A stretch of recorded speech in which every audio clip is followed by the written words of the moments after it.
Welcome to the DSO Hygienist Podcast. This podcast is for everyone in the DSO space.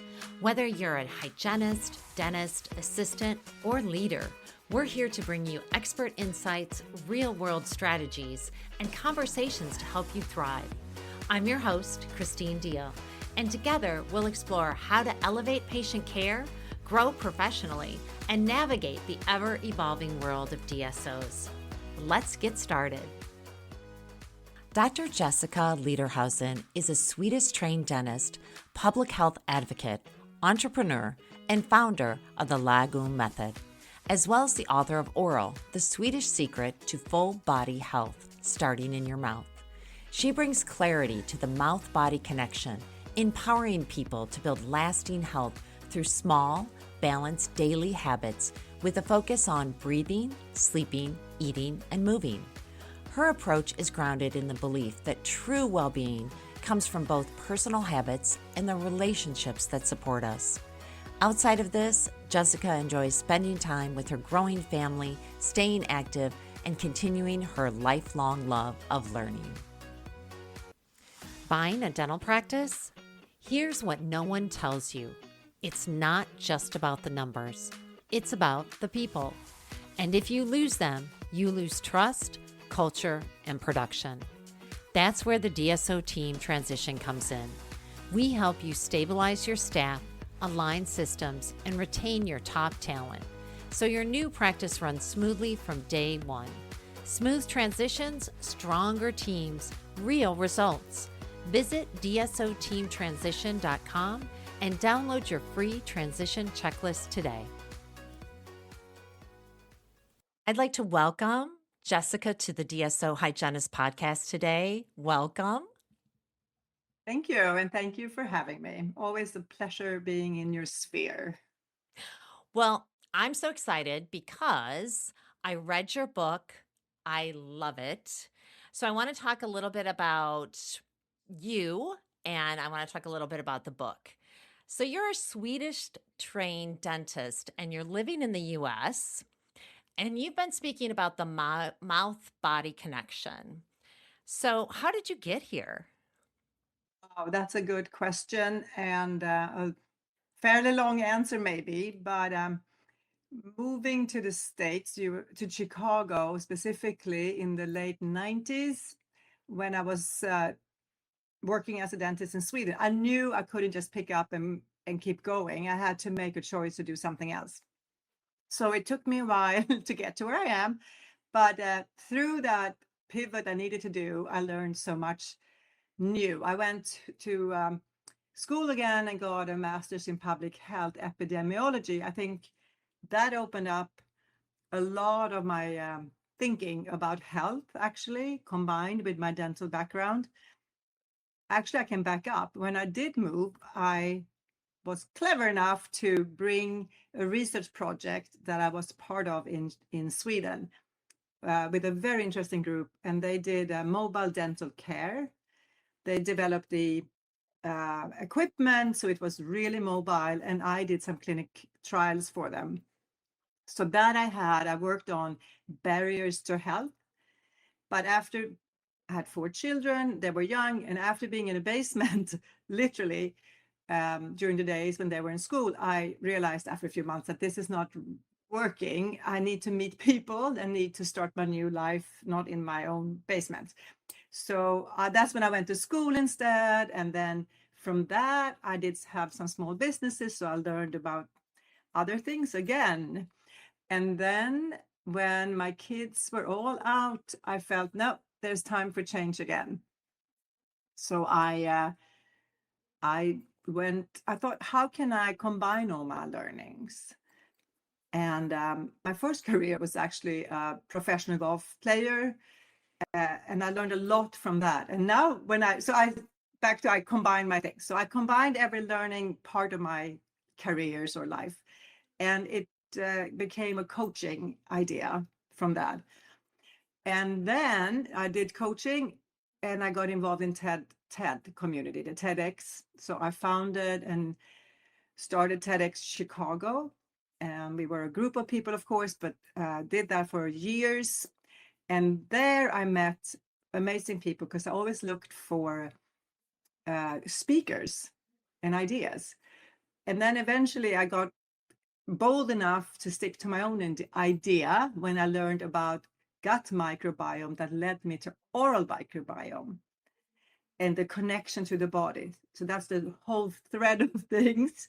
But I think sometimes you need to have something that pivoting to get new thoughts inside you. So that when I moved to America, I opened up a little bit instead of being not stuck, but super focused on being a dentist continuously.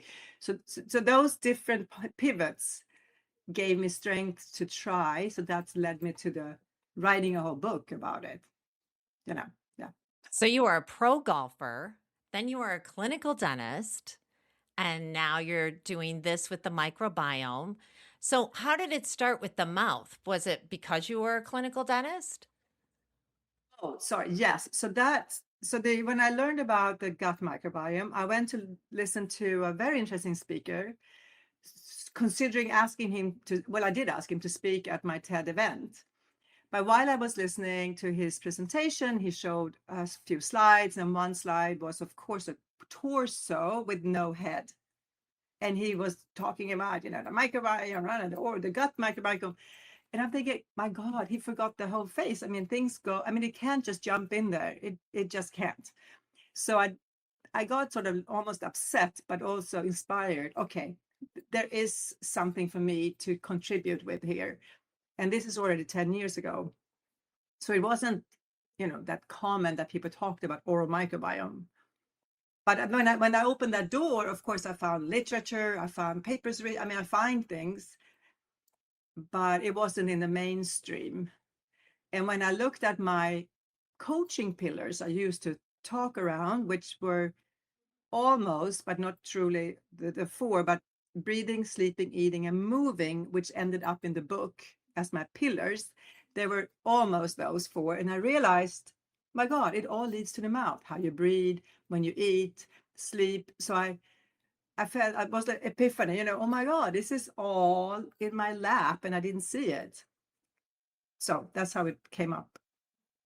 Now, I love your book because it does break it down to small habits and making it the breathing, the sleeping, the eating, the moving, like all the things that we think about, that there's so many things that we could change that could make such a difference. So the book is called The Lagom Method. And I want you to tell me a little bit more. Could you get into maybe a few examples of the pillars? Because I really just got so much out of this book, and that's why I really wanted to share it with my audience. Oh, thank you. Well, first I want to say the book is actually oral, but you know that. But the oral, but it's a and then the Lagom Method is sort of my company I work through. So to tell you what Lagom means, because it makes sense for what I'm going to tell you about the pillars.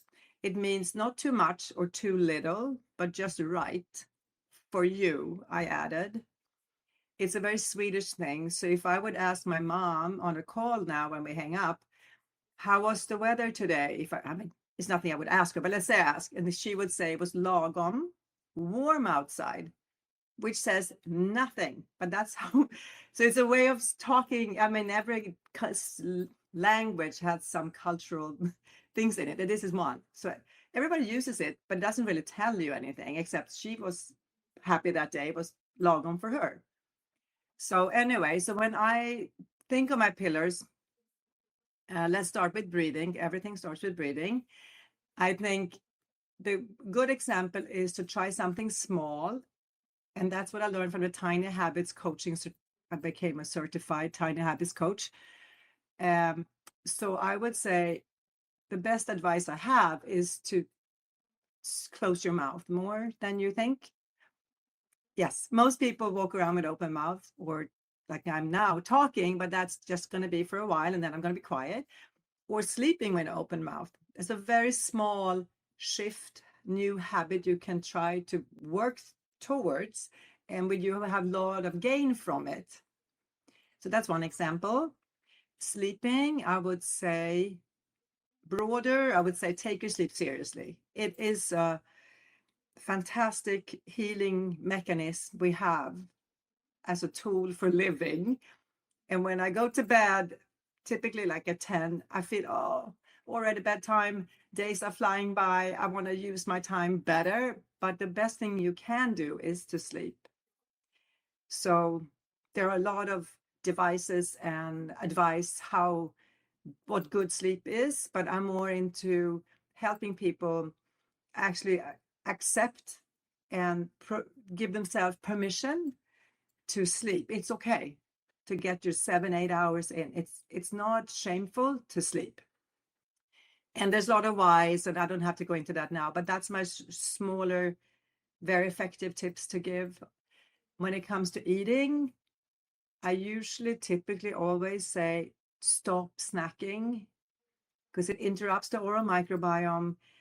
We know since 1943, there was a test done, and it holds up that it takes about 30-40 minutes for the pH in your mouth to come back to the level it should be at between as soon as you expose it for anything, water basically, but for anything you eat and drink. So snacking is an easy way. I'm not saying what you should eat, how much, or calories or anything. And then moving, my best tip there, I think, is find something that brings you joy. Gardening, walking, jumping, dancing, I don't know, anything. So, how does the Lagom Method differ from other wellness or coaching programs?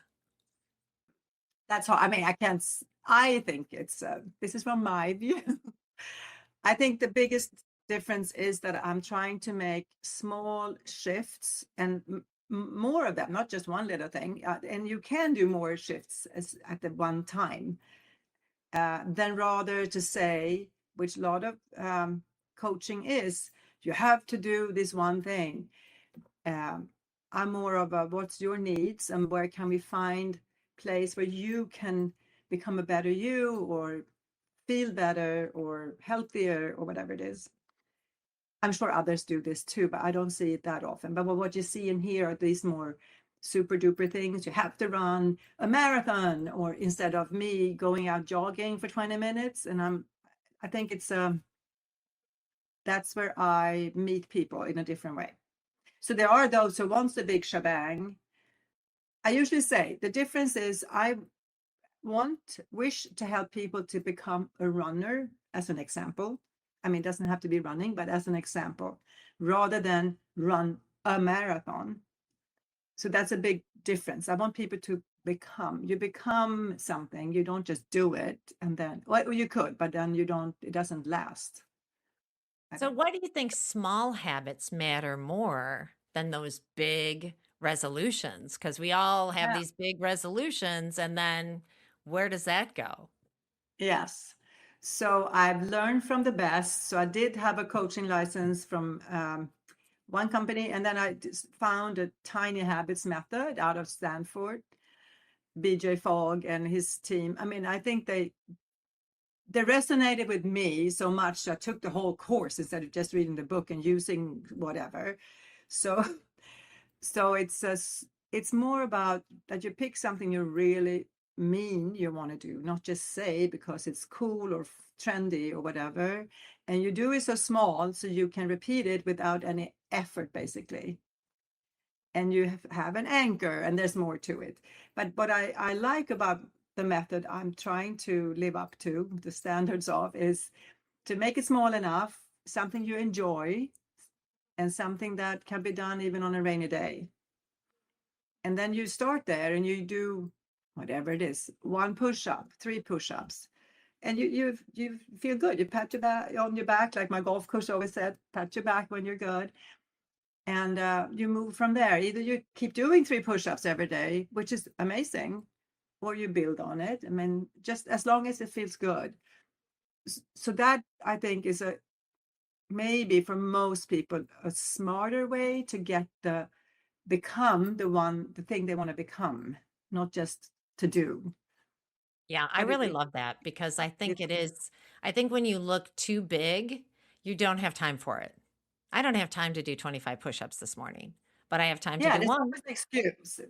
I know it's in its back of your head. Even if you want to do it and you know it's good for you, it's just but if you make it so it's doable, it's gonna happen.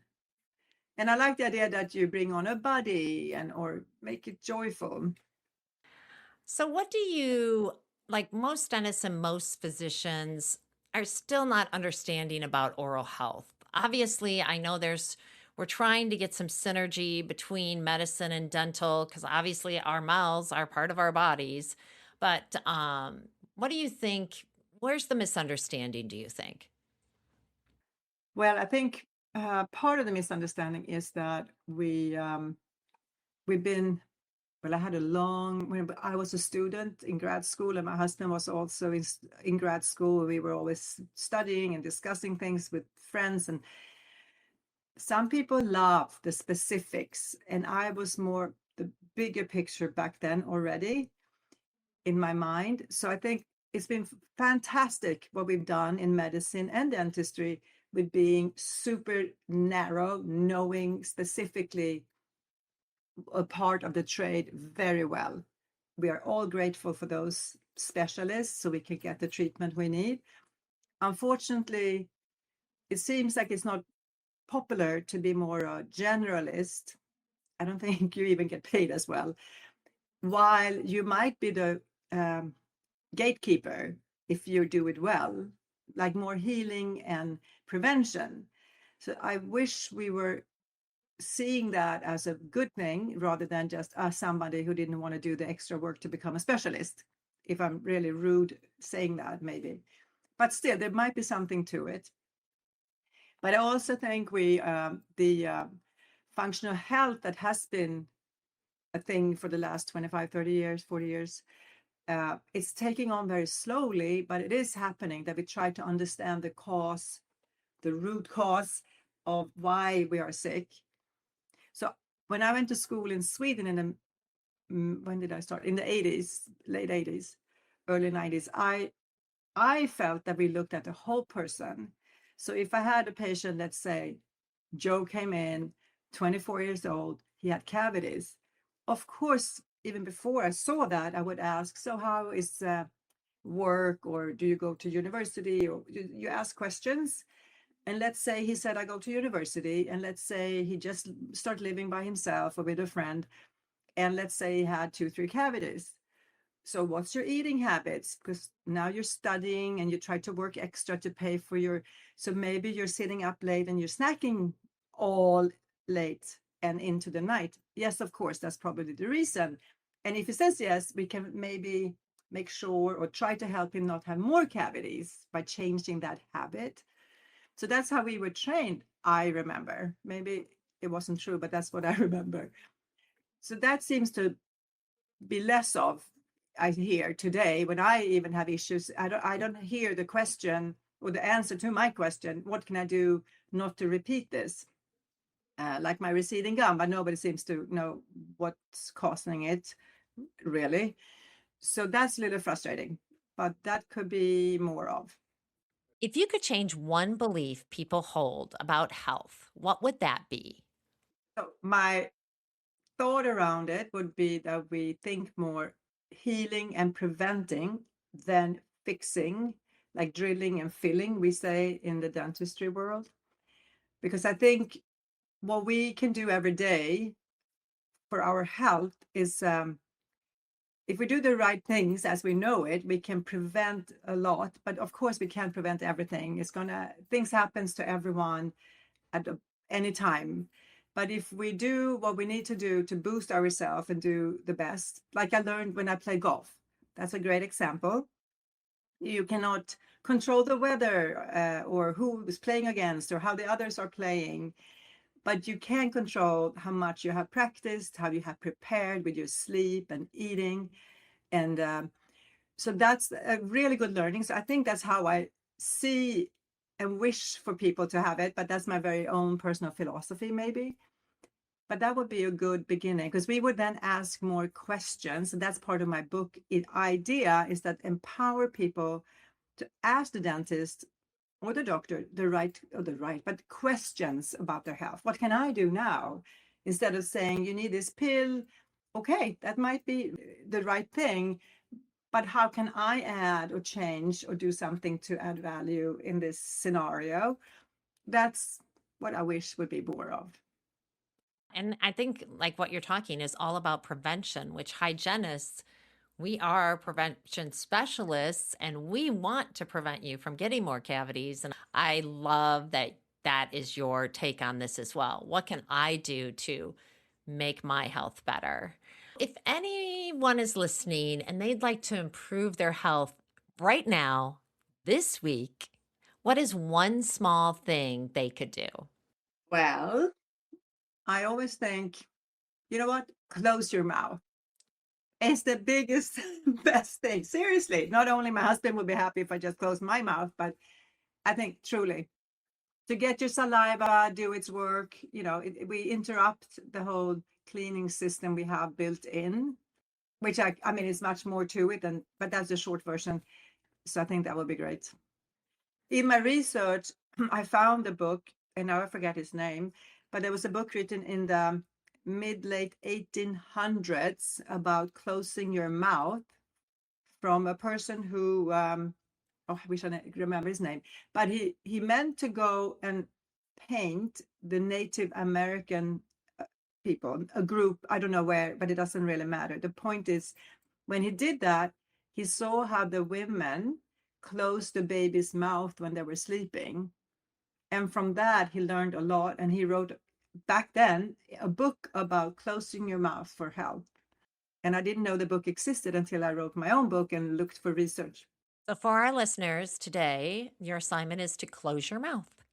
I love it. So, Jessica, thank you so much for being on the show today. I really appreciate it. I love your book. I can't say enough about it. If our listeners would like to get a hold of you, because I know you do coaching and for the book and all that stuff, how do they do that? Thank you for saying that. So my book you can find on my website, and my coaching. And my website is my name, jessicalederhausen.com, or my company name, thelagommethod.com. Otherwise, I'm also on Instagram, same thing there, my name, and LinkedIn. And you can sign up on my website to get my newsletter once a month. And yeah, I hope I see you all there. All right. Thanks so much for being on. Thank you. Always fun seeing you and hanging out like this, a chat. Bye. Thank you for listening to the DSO Hygienist Podcast. Please follow or subscribe to be alerted of new episodes.